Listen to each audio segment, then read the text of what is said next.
Welcome to Grand Prix, your go-to channel for the fastest updates in Formula One. We've got 3 hot stories for you, so make sure to subscribe and hit the notification bell to stay ahead of the pack. Let's get started. Hey F1 fans, big news and plenty of drama heading into tomorrow's British Grand Prix as the starting grid has shifted after some key driver penalties were handed out.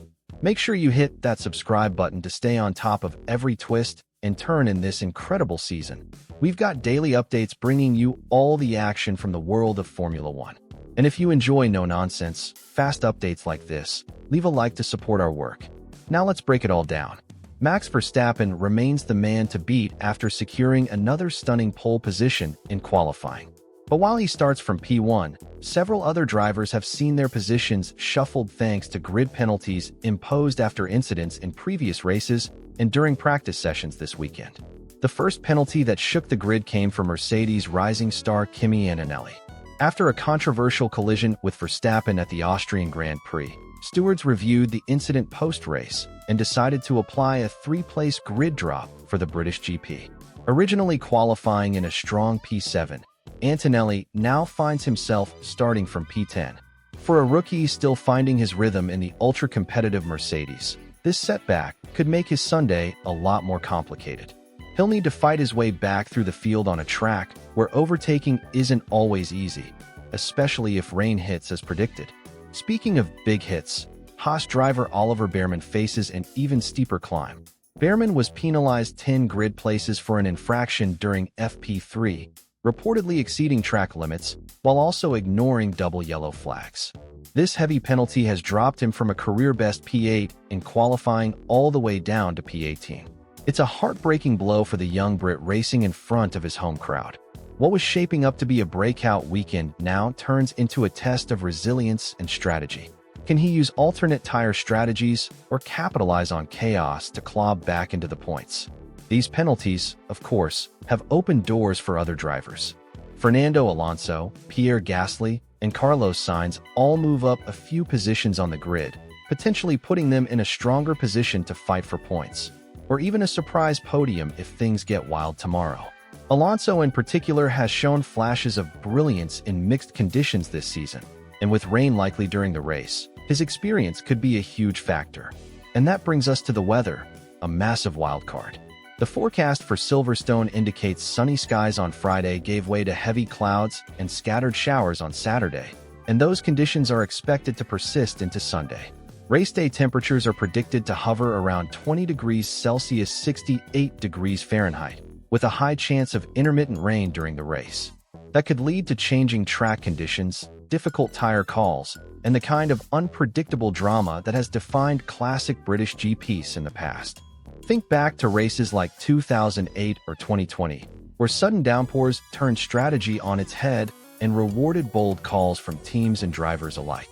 If we get similar conditions tomorrow, don't be surprised to see midfield teams, like Sauber with Bortolito and Hülkenberg, taking risks to snatch big results. Bortolito, fresh off his first F1 points in Austria, could be especially motivated to impress again and cement his reputation as Brazil's next great hope. Hey F1 fans, big news just dropped over on the GP Casa channel. Max Verstappen has reportedly accepted Mercedes' offer to drive for them next season. Now, all that stands in the way is approval from Mercedes' board of directors to move forward and finalize the deal. However, there's a twist. Part of the board reportedly believes they don't need Verstappen in 2026, insisting George Russell and Kimi Antonelli could be enough to lead the team, given their confidence in the car currently in development. Even so, with a 4-time world champion like Verstappen on the table, it seems highly unlikely Mercedes will let this opportunity slip through their fingers. So what do you think? Did Verstappen make the right call leaving Red Bull to join Mercedes? Or should he have stayed loyal to his current team? Drop your thoughts in the comments. But that's not the only drama unfolding.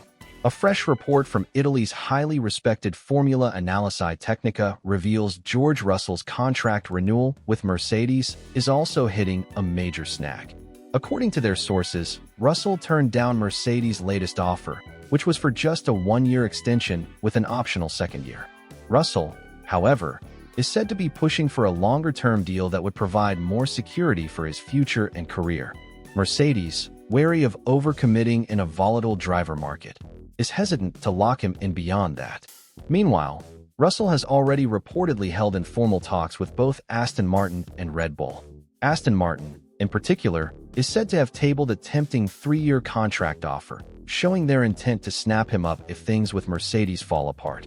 This situation sets the stage for a huge domino effect across the 2026 grid. If Verstappen does move to Mercedes, Red Bull will suddenly have a seat to fill, possibly making Russell their top target. At the same time, Aston Martin could also shuffle its lineup, with Russell being a key piece in their long-term plans.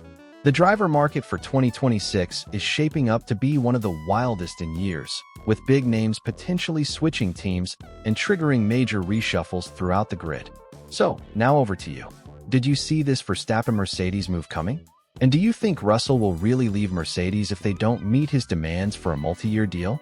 Or will Mercedes find a way to keep both drivers happy?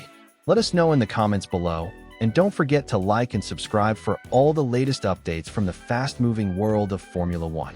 Max Verstappen shocked the paddock by snatching pole position for the British Grand Prix with a stunning lap at the very end of qualifying.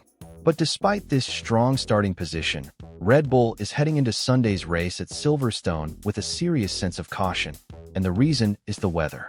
Forecasts are predicting a 60% chance of rain on race day, paired with cooler temperatures, which could undermine the performance of Red Bull's latest car updates. The team had banked on a dry weekend to maximize their low downforce configuration, but wet conditions could flip the script. Helmut Marko, Red Bull's outspoken advisor, voiced these concerns during an interview with Sky Sports. He admitted that the car's setup, focused on minimal aerodynamic drag and smaller rear wings, could prove to be a handful if the track turns slippery. This configuration works in the dry because it gives us better straight-line speed and neutralizes the understeer issues we faced earlier in the weekend, Marko explained. But in the wet, we might find ourselves struggling for grip. It could come down to Max's pure talent to keep us in the fight. This setup decision was the result of extensive experimentation across all 3 practice sessions. Red Bull's engineers felt that the low downforce trim provided the most balanced handling on a dry Silverstone circuit, and Verstappen confirmed their choice by putting in a near-perfect lap to secure pole. However, as Marko pointed out, that balance might disappear if rain intensifies and tire temperatures become harder to manage. Historically, cars with higher downforce levels excel in wet conditions thanks to better stability and cornering grip. That gives teams like Mercedes and McLaren, running slightly more loaded aerodynamic packages, a potential edge if the skies open up. Drivers like George Russell and Lando Norris, who start right behind Verstappen, could capitalize on any Red Bull struggles and challenge for victory. For Verstappen, this could be one of the biggest tests of the season.